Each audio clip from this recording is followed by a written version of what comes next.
Hola, soy Antonio Sala. En este vídeo vamos a hacer un modelado dinámico Euler-Lagrange de una bola ensartada en un alambre, un móvil sujeto a una ligadura cinemática igual f de x, y en concreto vamos a ver el método 4 con una cinemática en forma paramétrica, ecuaciones de Euler-Lagrange. Los otros métodos se han detallado en otros vídeos. Este es el móvil a resolver. La bola cae por gravedad y oscila hasta que pierde su energía por fricción. Puede haber fuerzas externas y denominando x sub x a x y vi a y las aceleraciones horizontal y vertical, bueno, pues resulta que, claro, y es f de x y que, calculando en la cinemática, derivada parcial por derivada temporal de x, o sea, vx, etcétera, bueno, pues la velocidad vertical también es función de vx y de x, y si derivo esto respecto al tiempo, también con matriz de derivadas parciales y luego pues la parcial de x por la velocidad, la parcial respecto a vx por la aceleración en x, bueno, pues también me sale que la aceleración vertical también depende de la aceleración en x y de la velocidad en x y del propio x. Por lo tanto, parece que todo el movimiento puede ser expresado en función de posición, velocidad y aceleración de x. Entonces, cogiendo a x como único grado de libertad, estamos en condiciones de aplicar las ecuaciones de Euler-Lagrange cuando la cinemática la tengo en forma paramétrica. ¿Qué es eso? Pues eso, que tengo la energía cinética y potencial en función de unas ciertas coordenadas Q. Claro, en este caso, pues solo va a haber una única coordenada y va a ser pues la posición horizontal. Digamos que eso, que la energía potencial dependerá de X y la energía cinética dependerá de la derivada de X, o sea, Q'. Este sistema, que se mueve en I o el f de x, etcétera, pues tiene un grado de libertad y por lo tanto con una única ecuación de Euler-Lagrange vamos a obtener la ecuación del movimiento. Esta es la formulación, posiblemente más sencilla. Ya está, solo va a haber que escribir una ecuación. Lo que ocurre es que claro que no vamos a poder calcular las fuerzas de reacción porque digamos que las ecuaciones desconocerán que realmente es un móvil siguiendo una trayectoria unidimensional en un espacio de dimensión 2. Aquí solo saldrá una letra y lo otro estará fuera de estas ecuaciones. Vamos a expresar las energías cinética y potencial. Entonces, energía cinética T pues va a ser 0,5 por m por la velocidad al cuadrado, y la velocidad pues aquí la teníamos en el estudio de la cinemática y por lo tanto pues vx cuadrado por 1 más derivada de f al cuadrado respecto a x. Aquí tengo la energía cinética. La energía potencial es mg por el segundo de la posición R2, que claro que I es f de x. Y por lo tanto el lagrangiano, cinética menos potencial, tiene esta expresión de aquí, donde solo sale en función de x y de su derivada x punto, o sea, vx. Porque por supuesto cuando f es conocida, 2x seno de x, etcétera, pues la derivada respecto a x de f de x pues es pues otra función de x. Claro, pues si f es x cuadrado, pues esa derivada será 2x, etcétera. O sea que este lagrangiano es un lagrangiano función de x y de v sub x.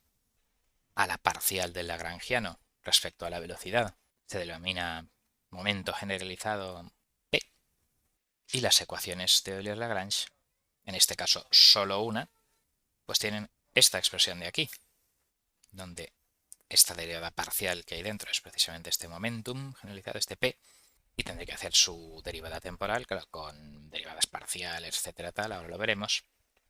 Y este q, pues también es una expresión que habrá que calcular según el trabajo que hagan las fuerzas externas cuando se desplaza un desplazamiento virtual infinitesimal delta x. Vamos a verlo. Comencemos por este q y para ello hagamos un dibujito donde, pues claro, cuando estemos en cierto punto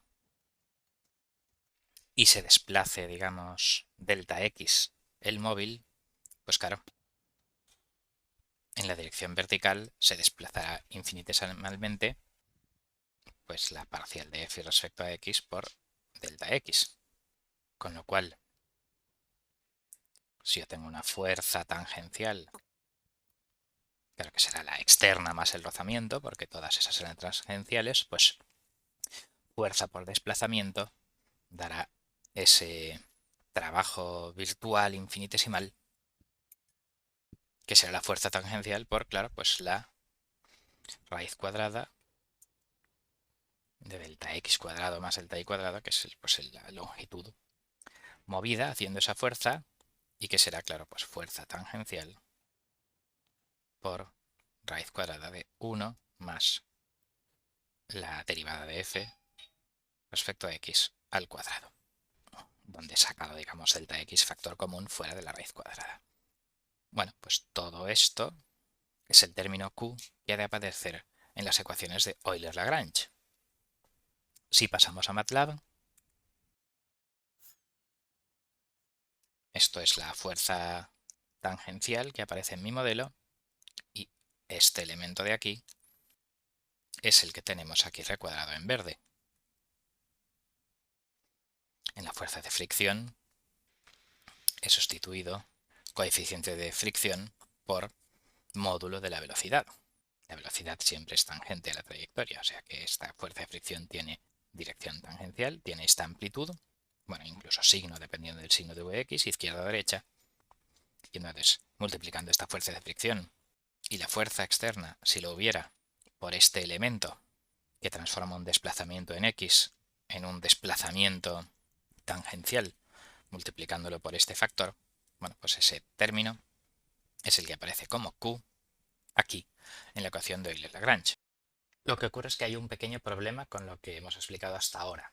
O sea, tenemos una multiplicación de signos de la raíz cuadrada y etcétera, y entonces aunque aquí da un resultado correcto, pues en otros problemas con loopings, etcétera, tal, esto que hemos expresado aquí puede acabar no teniendo el signo adecuado y que la fricción no disipe como deba. Con lo cual, pues, aunque el diagramita esto pues ilustra el concepto de trabajo para obtener Q, esa fuerza tangencial por ese desplazamiento tangencial, vamos a hacerlo como deberíamos haberlo hecho. Por ejemplo, podríamos haber planteado una fuerza externa en X y una fuerza externa en Y, y entonces haber hecho Q dividido en dos factores, el factor horizontal y el factor vertical. Este sería el factor horizontal, el trabajo realizado por esa fuerza horizontal, pues sería, claro, esa fuerza por delta X, el desplazamiento X virtual, y entonces lo que se pone en Q es, pues eso, la fuerza externa por 1, que se multiplicaría por delta X. En cuanto al componente vertical, si el desplazamiento horizontal es delta X, el desplazamiento vertical sería la derivada de F por delta X, y entonces el trabajo sería pues fuerza externa vertical por F' por delta X, y lo que se pone en Q es lo que multiplica a delta X, o sea, fuerza externa vertical por F'. Esto sería cómo hacer Q de unas fuerzas externas. Si ahora hacemos lo mismo con el tema de la fricción, pues claro, fuerza de fricción vector es simplemente el vector velocidad por el coeficiente de rozamiento, B, y por tanto, pues su primer componente será el componente X horizontal y su segundo componente será el componente vertical.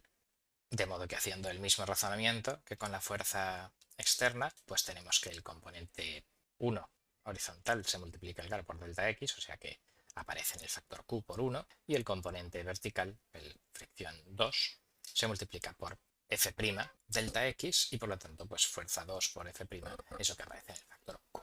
Ya digo, aquí, al final haciendo todo esto da lo mismo, un poco porque el signo de Vx, el signo de la raíz cuadrada de los dos positivos, pues todo cuadra, pero en principio deberíamos operar como hemos puesto aquí, e incluso, claro, el Q total sería el de las fuerzas externas, digamos, más el Q fricción, pero como digo, en el tema de la fricción, en muchos textos teóricos recomiendan, y posiblemente yo también recomiende esto, definir un pseudo potencial, digamos algo así, de Rayleigh, un medio de b por la velocidad al cuadrado. En ese caso, la derivada de esta cosa respecto a la velocidad, pues claro, da un medio de b por v cuadrado, pues su derivada da b por v, y si lo cambio de signo, pues tenemos el q de la fricción. O sea que al final, con estas dos líneas, sin utilizar ni senos, ni cosenos, ni horizontales, ni verticales, ¿vale? Pues yo cojo 0,5b por la velocidad al cuadrado, y entonces q fricción es simplemente la derivada de ese Rayleigh v respecto a la velocidad. Me da esto, menos bvx por todo eso de ahí, y coincide efectivamente con lo que hemos puesto antes de los componentes horizontal y vertical. Esto es bvx por la derivada al cuadrado más 1, y también con lo que teníamos al principio, que con tanta raíz cuadrada eso al final sale efectivamente bvx por la derivada al cuadrado más 1. Con lo cual, otra cosa es ya unas fricciones más raras, Coulomb, etcétera. Pero en fin, la fricción lineal, pues en muchos libros de teoría recomiendan hacerlo con este par de líneas. Da el resultado correcto y es menos propensa a errores con signos, senos, cosenos, etcétera, que cualquiera de las otras opciones que he contado yo antes. Al final el Q total pues será el Q de fricción que hemos dicho más pues el Q de las fuerzas externas que hayamos considerado y bueno, por no meter los componentes X e Y de la fuerza externa, pues voy a poner simplemente este factor de la fuerza externa y que esto estará correcto si entiendo la fuerza externa como tangencial y positiva cuando se hacia la derecha. Y al final, pues, estas serían las formas más correctas de obtener Q, con lo cual, si pasamos ya a las ecuaciones de Euler-Lagrange propiamente dichas, tenemos que codificar esto en MATLAB, donde esto es el momentum generalizado P. Con lo cual ahora ya solo queda hacer el término izquierda y despejar la aceleración horizontal. Como esto es P, la derivada de P pues será, claro, la matriz de derivadas parciales sobre todas las letras que salgan en P, que era esto de aquí, o sea que sale la letra X, pero aquí dentro esto será una función de X, y la letra Vx, entonces pues yo la derivada parcial respecto a X la multiplico por Vx y la derivada parcial respecto a Vx la multiplico por Ax y ya tengo la derivada de P respecto al tiempo que corresponde a este término de aquí de la ecuación Euler-Lagrange y ya me queda pues la parcial de L respecto a X que directamente la calcula la Symbolic Toolbox. Aquí está. Con lo cual, esto es la ecuación del movimiento dada por la teoría de Euler-Lagrange. Esto, claro, pues son un montón de letras y lo que a mí me interesa despejar para las simulaciones es la aceleración. Aquí la tengo. Y entonces, pues esa aceleración de X obtenida por Euler-Lagrange da toda esta expresión de aquí, que realmente, pues cuando yo sustituya f de x por algo conocido, pues su derivada y su segunda derivada serán otras funciones de x, todo conocido, y entonces, bueno, con todo esto ya podré simular el sistema integrando esta representación en variables de estado no lineal de segundo orden. Si comprobamos, esta aceleración de x Euler-Lagrange coincide con la aceleración de x obtenida con Euler-Lagrange y una ligadura en forma de una función de xy igual a 0. Y también, por supuesto, con la aceleración horizontal obtenida con balances de fuerzas horizontales, verticales, reacciones, etc. Con las ecuaciones directas de Newton, fuerza igual a masa por aceleración. Todos los métodos son equivalentes. Con lo cual, con esto concluimos. Vamos a resumir. En este vídeo hemos planteado las ecuaciones del movimiento por las técnicas de Euler-Lagrange, donde toda la trayectoria en posiciones, velocidades y aceleraciones está parametrizada respecto a un único grado de libertad, que en este caso es x, y sus derivadas. Con ello, las ecuaciones de Euler-Lagrange, como solo tiene un grado de libertad, se reducen a una única ecuación de la que despejar la aceleración. Posiblemente sea el método más sencillo a la hora de obtener rápidamente las ecuaciones del movimiento. Por lo tanto, tiene ventajas operacionales, es menos laborioso, es muy conveniente. A cambio, claro, no calcula directamente la fuerza de reacción, mientras que otras metodologías sí que la calculan. Bien, pues esto es todo. Muchas gracias por vuestra atención.